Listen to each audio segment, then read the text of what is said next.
Ladies and gentlemen, They say the next big thing is here. the Steve Warneke Show.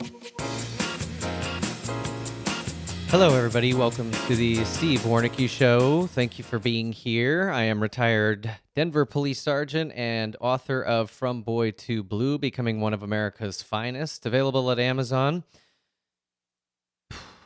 Boy, where do you start this week after the incident in Las Vegas? There are no words. I'm so sorry for your loss, everybody.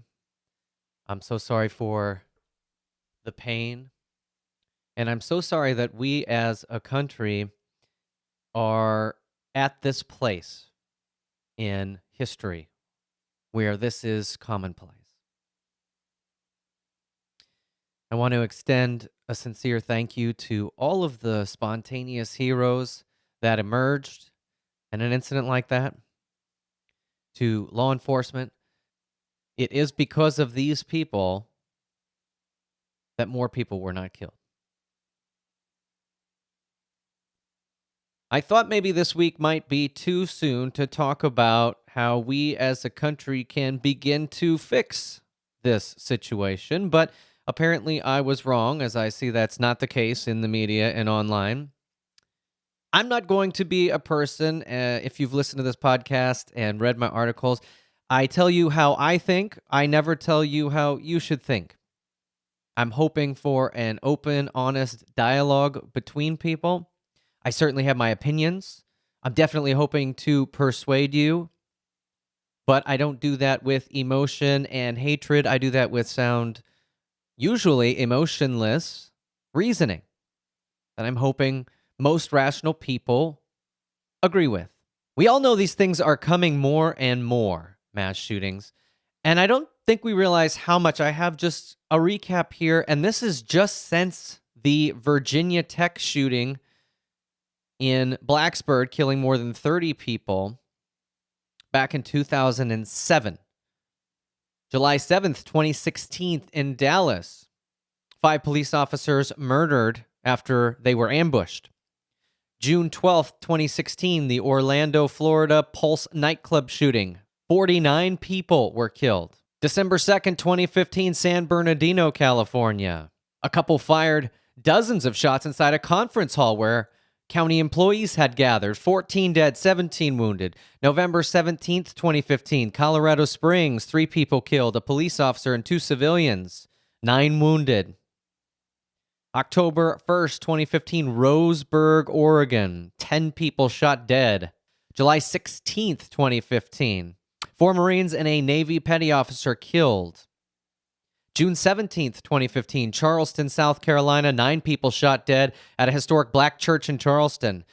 October 24th, 2014, Marysville, Washington, 4 people dead after a 15-year-old student opened fire. May 13th, 2014, Isla Vista, California, college student killed 6. April 2nd, 2014, Killeen, Texas, a veteran of the Iraq War opened fire, killing 3 and wounding 16. It goes on and on and on. September 16th, 2013, in Washington. June 7th, 2013, Santa Monica, California. December 14th, Newtown, Connecticut. October 21st, Brookfield, Wisconsin. September 27th, 2012, Minneapolis. October 5th, 2012, Oak Creek, Wisconsin. July 20th, 2012, Aurora, Colorado. April 2nd, 2012, Oakland. October 12th, Seal Beach, California. Tucson, January 8th of 2011. Manchester, Connecticut, August 3rd, 2010. February 2010, Huntsville, Alabama. November 5th, 2009, Killeen, Texas. April 3rd, New York. April 14th, Illinois. December 5th, Omaha. April 16th of 2007 was the Blacksburg, Virginia shooting. That's just since then. We could continue to go back. If we're going to fix this situation, we're going to have to answer some difficult questions in this country. The first question that we have to answer is, are we okay with this? Is this what we want to be commonplace? Are we willing to tolerate and live in a society where this is the norm? Is this just part of life? I know my answer to that is hell no, it's not. The next question we have to ask is, are we willing to make compromises? Are we willing to make concessions? We're not going to get anywhere. We're not going to achieve anything if we insist on getting our way, everything we want, without having to give anything up. I want to be able to keep every gun. There should be no limits on gun ownership, but I also want the mass shootings to stop. In a true compromise, nobody is happy because everybody had to give a little. The old adage. You know you've reached a good compromise when everybody's a little bit pissed about the outcome. I think back as a great example to this after 9/11, and we had to make some sacrifices in order to be safe. So we were and still are subject to more scrutiny at the airports. It takes longer to get on a plane and go somewhere. You have to arrive at the airport earlier. We now have a rule where you can't bring more than 3 ounces of liquid on a plane.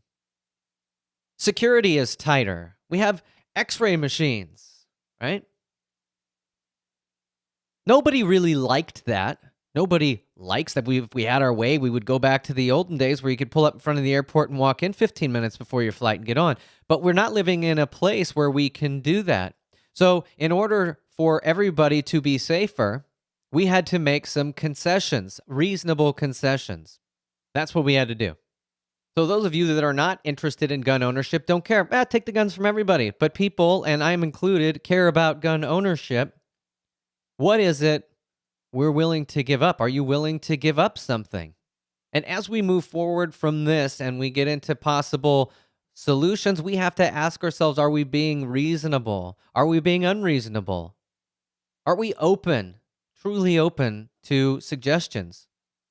Is it a reasonable compromise? We're not going to fix this with the attitude of, well, I want to fix this mass shooting situation, but I'm not willing to give anything, compromise anything, or sacrifice anything. It's going to cost us something. That's just the nature of it. I look back in law enforcement, and one of my biggest pet peeves about law enforcement, as I look back over my career, is that typically one person would screw up and executives would make a decision that took discretion, freedom, tools, etc. away from everybody. And I always thought, why are we punishing everybody for the mistake of one or a few? Let's hold those people accountable. Let's not make the job more difficult for everybody that's still involved. And I still believe that most of the time. However, as with the 9/11 example, that's not an option. Because of the decisions of a few, we are all going to have to make sacrifices because there's no way to affect change without making those sacrifices and compromises and without giving up a little bit. In this instance, I also believe there's really not a choice. We as a country, as individual citizens, are going to have to sacrifice something.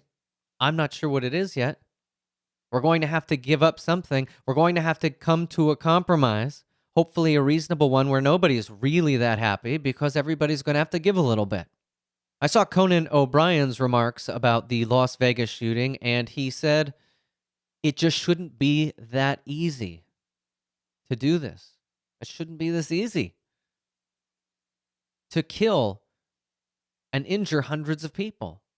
I don't have the answer right now. We're going to have to work together to come up with it, but I totally agree with him. It should not and cannot be this easy. So what are we going to do about it? Now, there's going to be the anti-gun crowd that wants to abolish guns altogether. There's going to be the pro-gun crowd that wants to have more guns. We're probably going to have to come up with something where it's more difficult to buy, own, retain guns and ammunition. There's more screening. It's still a right, but you probably have to go through a lot more hoops. I don't like that, but I'm willing to do that. We may have to give up certain types of weapons. Are you willing to do that? What we're witnessing in America is not okay. It's not tolerable. It's not acceptable. This is not a nuisance that we should have to tolerate. We deserve to be able to go to an event such as a concert or music festival and be able to enjoy ourselves without somebody taking aim. There is one thing I know, and that's that there is not anything that America and its people cannot accomplish. We have already proven that. I mean, we fly in planes. Do you know? Think back to the time when we didn't fly. We fly at 500 plus miles an hour across the country as if it's nothing. We've made spacecrafts. We've landed machine explorers on different planets. Most of us have a camera, a phone, a music player, an internet browser, a calendar, a game player, a device that can do a million other things, all tucked in our pockets. And almost everybody has one. What we've done with medical science, there is nothing that we cannot do. So we will overcome this. We will come up with a compromise. Probably not everybody's going to like it, but something has to be done. So we need to give ourselves the appropriate time to grieve. And we need to give that to the people that have lost. And then we need to do something about this. What are we going to do about this? I'm sorry, Las Vegas. I'm sorry for what you've been through. We're here for you. We love you. We'll see you guys next week.